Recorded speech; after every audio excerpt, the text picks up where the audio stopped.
దేవరాజ కృపాలబ్ధ షట్వాక్యార్థ మహోదరే నమః. మీరు చెప్పండి.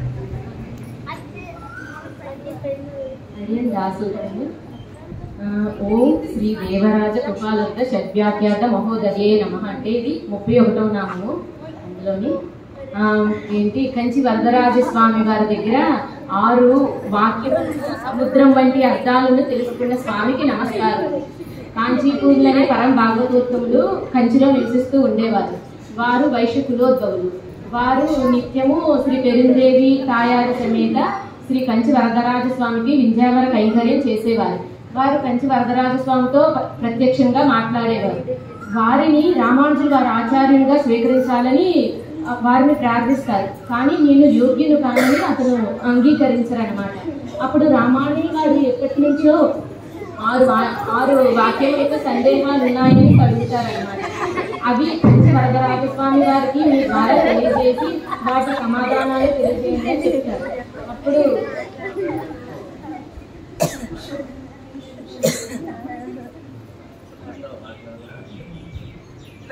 6 ప్రశ్నలు ఏంటంటే, ఈ జగత్తుకు మూల కారణం ఎవరు? జీవ పరమాత్మలకు భేదం ఉన్నదా? మోక్షోపాయం అంటే ఏమిటి? అంతిమ స్మృతిలో భగవన్నామ స్మరణ అవసరమా? 5వది పరంపదం ఎన్నడు సిద్ధిస్తుంది? 6వది ఈ దాసుని ఎవరిని ఆచార్యులుగా స్వీకరించాలి అని. దానికి కంచి వరదరాజస్వామి ఏం చెప్తారంటే, అహమ్మేవ పరంతత్వ దర్శనం వేదమేవచ ప్రపత్తి ఉపాయేషు చ అంతిమ స్మృతి వర్జయే శరీర అవసానైన మోక్షం చ పూర్ణార్య శ్రేయనేషత్. అంటే ఈ జగత్తుకు మూల కారణం నేనే, శ్రీ మహావిష్ణువు వరదరాజును నేనే అని చెప్తారు. జీవ పరమాత్మలు 2 ఒకటి కాదు, దర్శనం వేదమైవచ అని చెప్తారు. మోక్షోపాయము అంటే శరణాగతి పొందుట వల్లే మోక్షోపాయం సిద్ధిస్తుంది అని చెప్తారు. అంతిమ స్మృతిలో భగవన్నామ స్మరణ అవసరం అంటే సర్వకాల సర్వావస్థలందు నన్ను ఎవరైతే సంపూర్ణంగా శరణు వేడుతారో వారికి ప్రత్యేకంగా అంత్యకాలంలో స్మరణ అవసరం లేదని చెప్తారు. పరంపదం ఎన్నడు సిద్ధిస్తుంది అంటే ఈ శరీరం విడిచిన తర్వాతనే సిద్ధిస్తుంది అని చెప్తారు. ఈ దాసుని ఎవరిని ఆచార్యంగా స్వీకరించాలంటే, ఓ రామానుజ, నీవు మంత్రోపదేశం పొందినట్టుగా శ్రీ మహాపూర్ణులు పెరియనంబి గారిని ఆశ్రయించమని చెప్తారు. ఇలా కంచి వరదరాజ స్వామి వారి చేత ఆ ప్రశ్న చెప్తారు.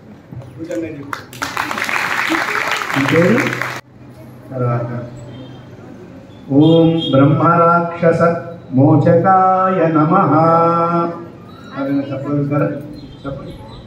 ఎవరండి మీరు చెప్తారా? రండి మరి.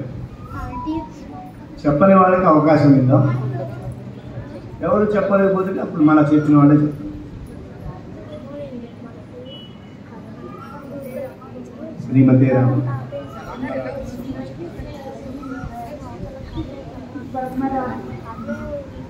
బ్రహ్మరాక్షస మోచకాయ నమః. ఒక రాజుగారికి ఒక అమ్మాయి జరిగింది. ఆవిడకి బ్రహ్మరాక్షస పట్టుకుంది. ఒక రాజుగారికి ఒక కూతురు కుమార్తె ఉండేది. ఆవిడకి బ్రహ్మరాక్ష ఆవహించింది. ఈ బ్రహ్మరాక్షని ఎవరైనా పోగొట్టగలరా అని అడుగుతారండి. అడిగితే యమున రామానుజుడు అనుగ్రహం వల్ల, రామానుజుడు పాల్గొనడం వల్ల బ్రహ్మరాక్షని పాల్గొంటారు. ఆయనకే విష్ణువర్ధనుడు అనే నామకరణం చేస్తారండి రామానుజు.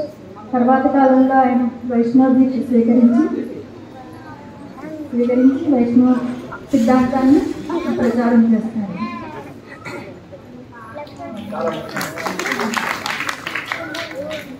తత్వజ్ఞాయ నమః.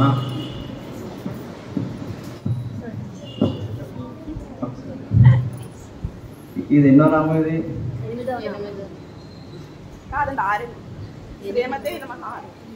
ఇప్పుడు 8వ నామం. కరెక్ట్. ఓకే, చెప్తారా? మన నాన్న శ్రీమాన్. జై శ్రీమన్నారాయణ. ఓం శ్రీమతే నమః అంటే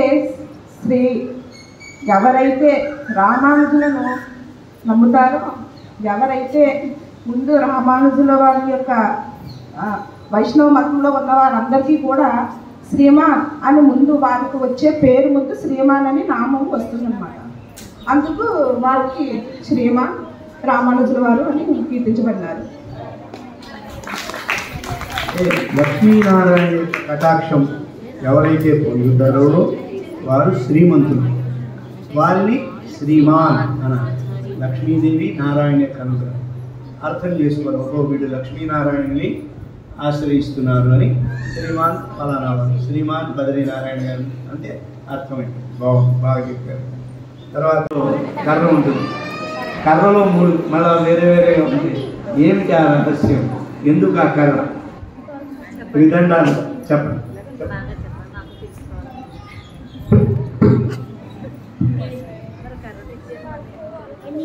శ్రీమతే రామానుజాయ నమః. 34వ నామం ఓం త్రిదండధారిణే నమః. తమ చేతి యందు త్రిదండము ధరించిన స్వామివారికి నమస్కారములు. శ్రీ వైష్ణవ సంప్రదాయంలో సన్యాసులందరూ కూడా త్రిదండము ధరించి సంచరిస్తూ ఉంటారన్నమాట. త్రిదండము అంటే శరీరము, మనస్సు, వాకుకు ఈ 3 కూడా సమన్వయం చేసేది. అలాగే చిత్తు అచిత్తు ఈశ్వర భేదాల సంబంధమే అది శ్రీ విశిష్టాద్వైత సిద్ధాంతంగా ఉంటుంది అని 3 వెదురు కళ్ళతో సూచించిన త్రిదండాన్ని శ్రీ వైష్ణవులందరూ కూడా ధరిస్తారు. అటు త్రిదండం ధరించిన స్వామి రామానుజులకు నమస్కారములు. చాలా బాగా చెప్పారు.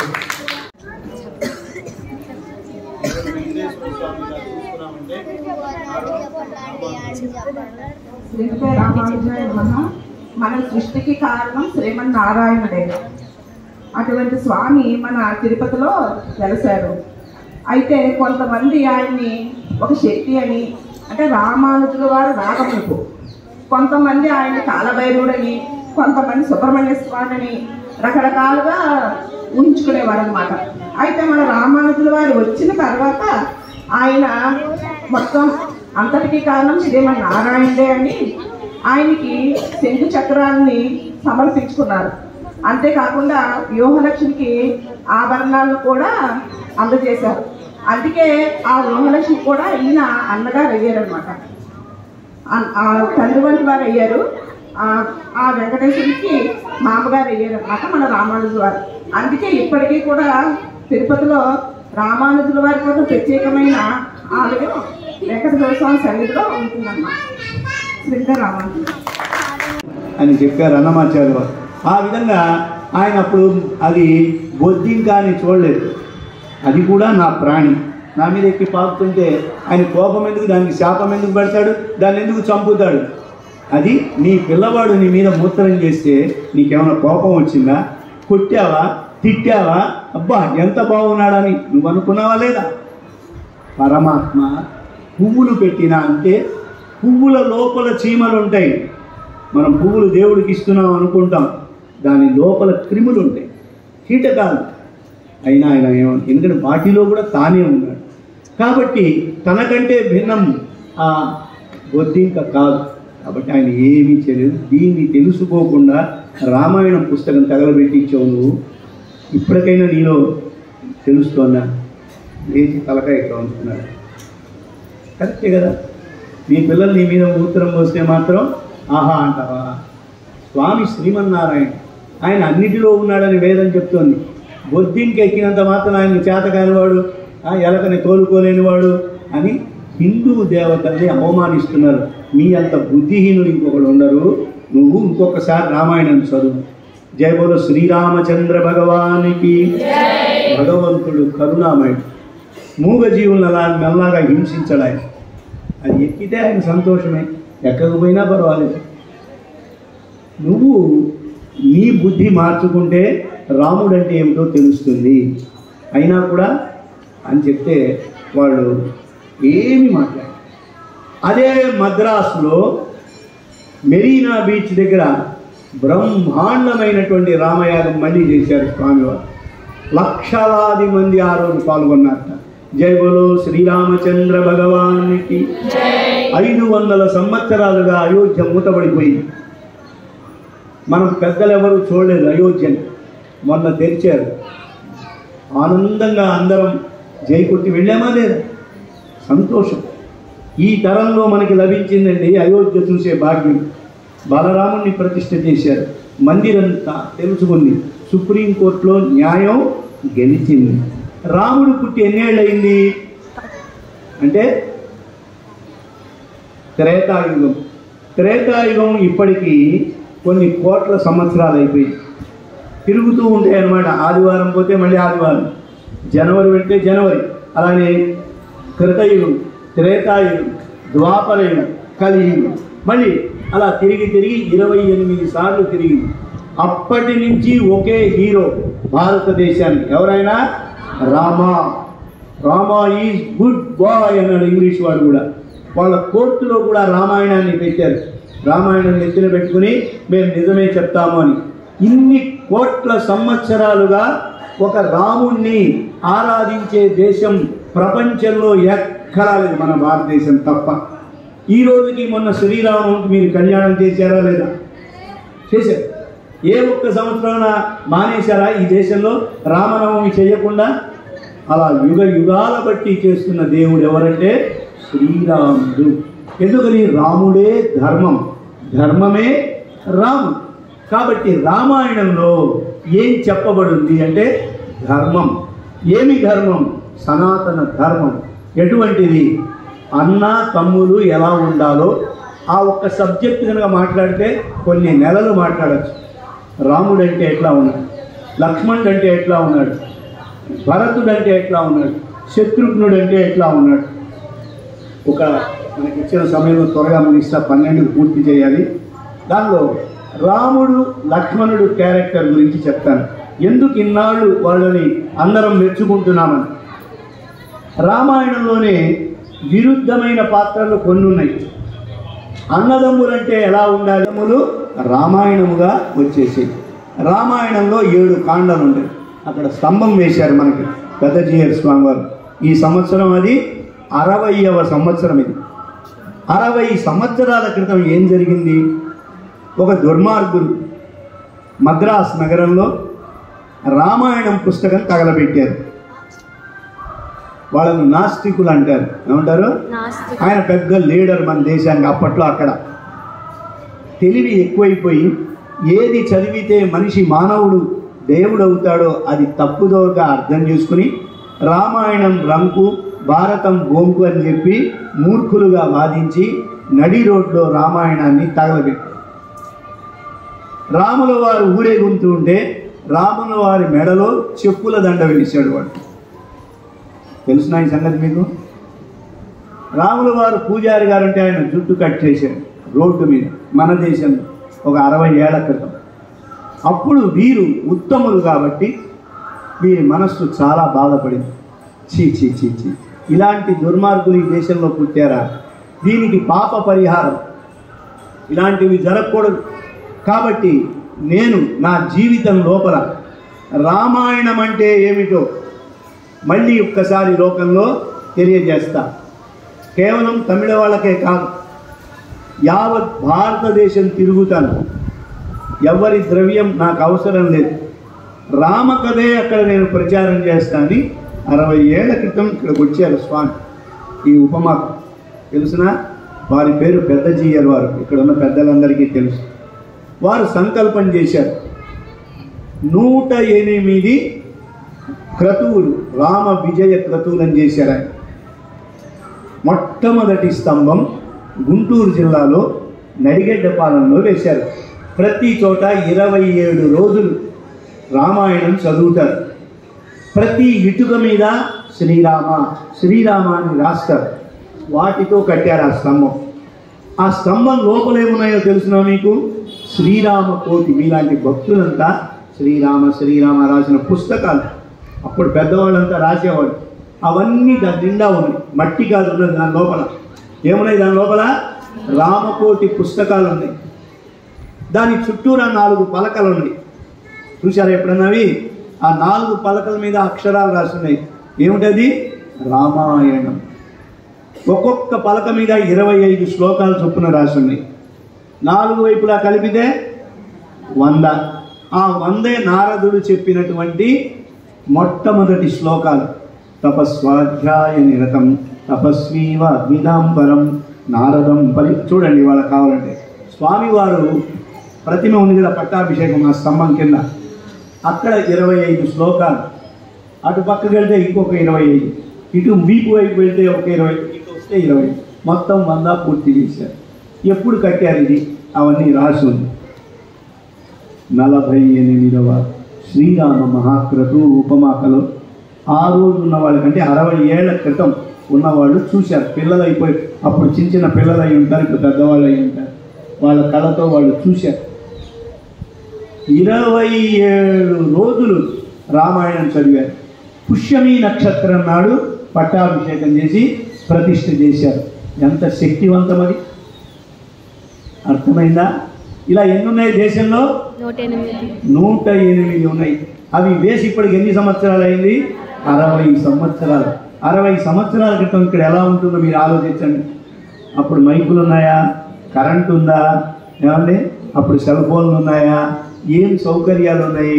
ఆటోలు ఉన్నాయా? ఏం లేవు. అయినా కూడా ఇక్కడ ఉన్నారు. గెస్ట్ హౌస్లు ఉన్నాయా? ఇక్కడ ఏసీ రూములు ఉన్నాయా? ఏమీ లేవే. ఎలా కూర్చొని చేశారు? మనస్సంకల్పం, ఒక మంచి పని చేయాలి అనే ఉద్దేశంతో. ఇక్కడే కాదు, శ్రీరంగంలో ఉంది, అయోధ్యలో ఉంది, నేపాల్లో ఉంది, చూసారా, కాశీలో ఉంది, గయలో ఉంది. మీరు ఏ గొప్ప పుణ్యక్షేత్రం అయితే ఉందో అన్నిటిలో ఉంది. 108 దివ్య తిరుపతులు అంటారు. 60 అన్ని చోట్ల ఉత్సవాలు చేస్తున్నారు. ఈ రోజున ఉపమాకలో అది జరుగుతుంది. ఆ రాముల వారి యొక్క వైభవం. రావణ కుంభకర్ణ విభీషణులాగా వాళ్ళు కలవలేదు. కలిసింది ఎవరు? రామలక్ష్మణుడు కదా. సరే, కథలో మధ్యలో చెప్తాం. సీతమ్మ తల్లి ఆకాశంలో వాడు రావణాసుడు తీసుకుని వెళ్ళిపోతున్నాడు. ఆమెను రక్షించే వాళ్ళు ఎవరు లేరు. జటాయు మహారాజు పోరాడాడు. ఆ జటాయు రెక్కలు కొట్టేశాడు, కింద పడిపోయింది. అయితే సీతమ్మ తల్లి ఏం చేసింది? నా జాడ ఎలా తెలియాలి రాముడికి అని చెప్పి ఆమె దగ్గర ఉన్న ఆభరణాలను ఒక మూట కట్టి కింద పడేసింది. సరిగ్గా సమయానికి అక్కడ కిష్కింధ నగరంలో సంధ్య వారుస్తున్నారు. హనుమాన్ ఆయన చేతిలో పడి, చూసారా, మంచి వాళ్లకు భగవంతుడు నాటకం ఎలా కలుపుతున్నాడో చూడండి. జగన్నాటకం అని చెప్పే కదా, ఆయనకు అర్థం కాదు. ఇదేమిటి ఈ మూట వచ్చి పడింది? పైకి చూస్తే వెళ్ళిపోయి తీసుకొచ్చి వాళ్ళ రాజు హనుమంతుడు ఎక్కడున్నాడు? సుగ్రీవుడి దగ్గర ఉన్నాడు. వాలి సుగ్రీవులు ఇద్దరు అన్నదమ్ముడు. కానీ వాలి దుర్మార్గుడు, తమ్ముడిని వెళ్ళగొట్టాడు. కాబట్టి మరి ఆంజనేయ స్వామి వాలి దగ్గర ఉండాలా, సుగ్రీవుడి దగ్గర ఉండాలా? వాలి మహాబలవంతుడు, అక్కడ మంత్రిగా ఉంటే గౌరవం. రాజ్యం రమే రామే మనోరమే సహస్రనామ తత్తుల్యం రామనామ వరాననే. చక్కగా చెప్పారు, నాకంటే బాగా చెప్పారు. బాగుంది, సంతోషం. రామ 1000 సార్లు 3 సార్లు రామనామం పలికితే 1000 విష్ణు సహస్రనామం చదివిన ఫలితం వస్తుంది. ఎలాగా అనేది చెప్పి మైకు ముగించేస్తున్నాను. క్యాలిక్యులేషన్స్ ఉన్నాయి, పిల్లల కోసం చెప్తున్నాను. సంస్కృత భాషలో ప్రతి అక్షరానికి ఒక వాల్యూ ఉంటుంది. రా అంటే సాంస్క్రిట్లో 2 అని అర్థం, గుర్తుపెట్టుకోండి. రా అని రాస్తే అంత అర్థం 2 వేసుకోవాలి. అక్కడ మాకి 5 వేయాలి. ఎందుకనంటే ఈ వర్గాలు ఉంటాయి, 5 వర్గాలు. కవర్గం, చవర్గం, టవర్గం, టవర్గం, కచెట్ట తప అంటాం కదా. దానిలో యా రా లా వా అనేది అంతస్తాక్షరాలు. రా అనేది 2వది అనమాట. రా అంటే ఇప్పుడు ఎంత నెంబరు? 2. పాప బాబా మా నంబర్ ఎంత? 5. 2 × 5 ఎంత? 10. రా ఇంటూ మా అంటే 10. రెండోసారి అంటే 10 × 10 ఎంత? 100. రామ ఇంటూ రామ 100. రామ ఇంటూ రామ ఎంత అయింది? 1000. అవునా? రా అంటే 2, మా అంటే 5, దానికి ఇంటూ పెట్టాలి, 10 అవుతుంది. రామ ఇంటూ రామ 10 × 10 100. ఇంకొకసారి రామ అంటే దాని వాల్యూ పెరిగి 0 పెడితే 1 10 పెడితే 10, తర్వాత పెడితే ఆ 0 ఇప్పుడు ఎంత అయింది? 100 అవుతుంది. ఇంకో 0 పెడితే ఏమవుతుంది? 1000 అవుతుంది. ఇంకో 0 పెడితే అంటే 0కి 1 ఉంటే పెరిగిపోతూ. రామనామం కూడా అంతే. నువ్వు ఒక్కసారి చెప్తే 10, ఎందుకంటే 3 సార్లు చెప్పడం అంటారు. ఒక్కసారి చెప్తే 10 సార్లు విష్ణు సహస్రనామం ఫలితం. ఇంకోసారి పలికామనుకో, ఈసారి 10 ప్లస్ ఎంత అవుతుంది? 10 × 100. ఇంకోసారి చెప్తే 1000 సహస్రనామ తత్పుర్యం. అది 1000 నామాలతో సమానము రామనామ వరాన్ని. ఎంతో పుణ్యం సంపాదించాలంటే రామనామం. ఆ రామనామమే రామానుజ అనేటువంటి పదంలో ఇమిడిపోయింది. రామానుష ఇది ఎన్ విన్నప్పమే. రామానుజ అంటుంటే అటు లక్ష్మణస్వామి పేరు, ఇటు రాముల వారి పేరు 2 కలిసి వస్తుంది. శ్రీమతే రామానుజాయ నమః. జై బోలో సీతారామచంద్ర భగవానికి. ఉపమాక శ్రీ వెంకటేశ భగవాని.